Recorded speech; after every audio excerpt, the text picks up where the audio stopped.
So dito na tayo mga diya sa bandang clutch side. So kapit natin 'tong kanyang shifting pedal. Sa kanyang shifting pedal, meron niyang washer. Yan. Washer. Kapit natin.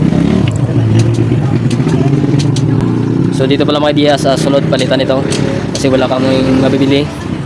Dito sa kanyang cam stopper, sa kanyang star, pasira na siya. Ayan. Tinensin na hindi papasok. Minsan itong kanyang cambio.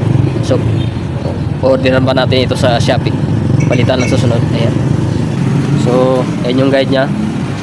May guide niyan. Dapat nakapasok ito. Oh, no. Dapat nakapasok yun sa guide. So, next natin yung kanyang oil pump. Oil pump assembly. Yan sa pagpasok. Ayan. Tapos, kapitan natin itong cover. Tapos dalawang bolt.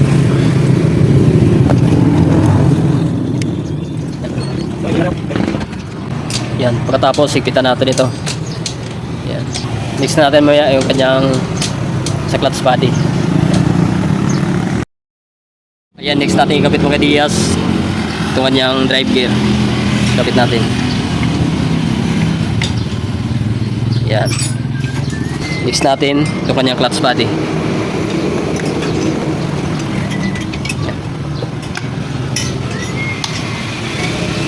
Clutch body, tapos yung kanyang washer. So ito kanyang washer, lagay na natin ito. Yan, tapos i-lock natin. Yan. Nakalock.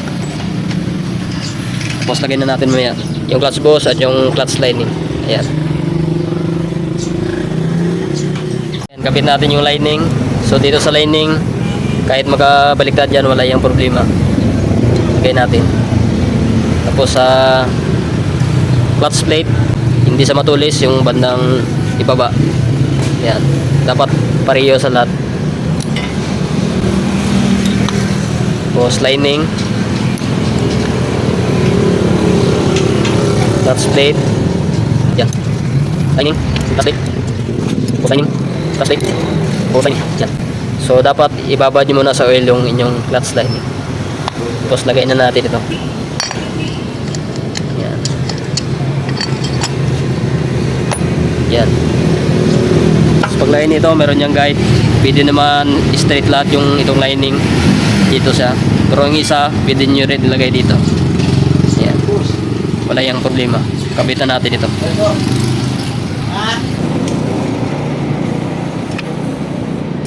Yan, nakabit na natin. Tapos yung dito niya, bali share clip lang ito. Yan. Basta sa mga 2.5 share clip lang yan. Ito yung kanyang share clip.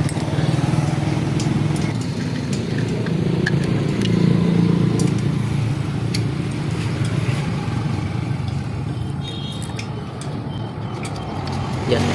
Yan yung kanyang lock. Lagay na natin yung lock spring.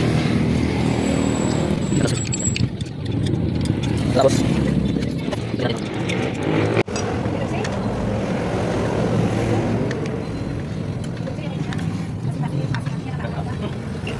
yan, natapos na natin. Tapos lagyan na natin ito. Yan.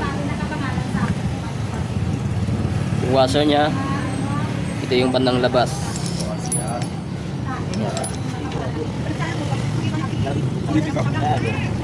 So, pagkatapos ng idea, sigpitan na natin.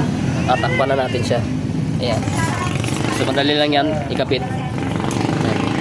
So yung bearing, lagay na natin dito. Pagkatapos dito, doon naman tayo sa magneto side. So hindi lang muna natin nakpan to kasi pinadry pa natin yung ating repaint para good siya. Saka na natin ikabit pag makabit na natin ito sa kanyang chassis. Ayan. Yan, dito na tayo mga idea sa magneto side. So next natin kabit dito sa stopper ng kanyang bearing. So dito dapat i-check nito lagi kasi kapag malambot na yung spring, may tendency na iingay siya. Yung inyong dito sa crankshaft bearing. Ayan. Meron tong spring sa loob. Buksan natin. Ayan, meron sang spring. So kapag dito pag wala pa kayong budget, pwede rin lagyan muna ng bulitas dito sa loob niya para titigas lang dun yung tension niya. Yan. So bali dito, okay pa naman yung dito sa kanya. So kapitan natin ito. Meron niyang guide. Ayan. Paglagay niyan, yan yung bandas bearing. Dapat doon yan nakatapat pag ganitong paglagay. So lagay muna natin ito. So yan mga Diaz, nakapit na natin. Ayan. So next natin kapit yung sa cam loop, cam follower nya, cam gear. Ayan, kapit muna natin. So ito na mga Diaz, kapit natin ito. Yung sa kanyang cam gear, ayan yung kanyang cam.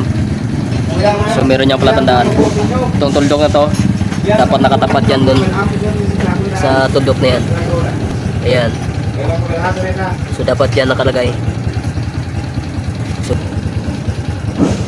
yan, meron siyang palatandaan. Yan yung guide nya. So ganyan yung paglagay. Tapos lagay na natin ito. Ayan. Meron yung washer. Lagay muna natin. Lagay natin yung kunya. Next, magneto.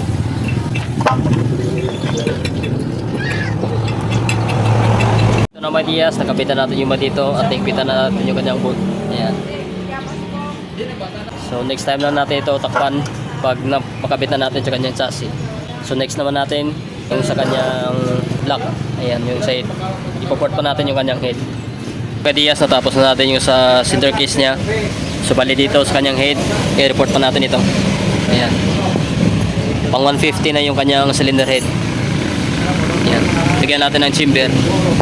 At naport rin natin yung kanyang sa manifold para sakto sa kanyang carb. Ayan.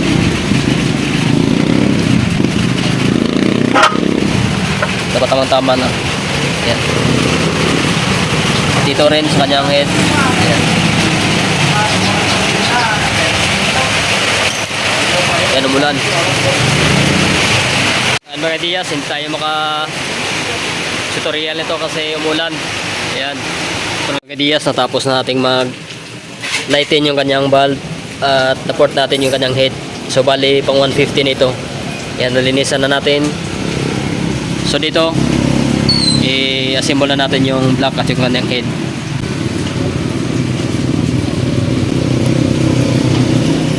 Ayan. Yung isang dowel nya, ayan. Assemble muna natin yung kanyang piston at piston ring. May mga video na tayo nito kung paano mag-assemble ng piston ring. Ayan. So bali dito mga Diaz, bukasan muna natin. I-balpakin natin. Kasi abot niya yung dito, bandang exhaust. Kasi yung kanyang cylinder head gasket manipis na. Ayan, hindi na yung kanyang stock na yung makapal. Hindi nila binawasan ng konti. So abot niya yung kanyang sa exhaust valve. Ayan. Buwasan natin ng konti. Pati dito, buwasan na rin natin para sure na hindi na sa babangga yung kanyang valvula. Yung malalim, ayan, nakuha na natin. So bali dito, kunin lang natin ito. Buwasan natin ng konti.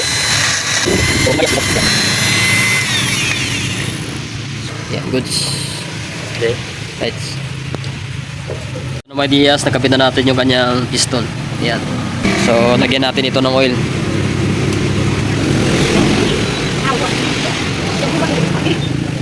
Kapitan natin.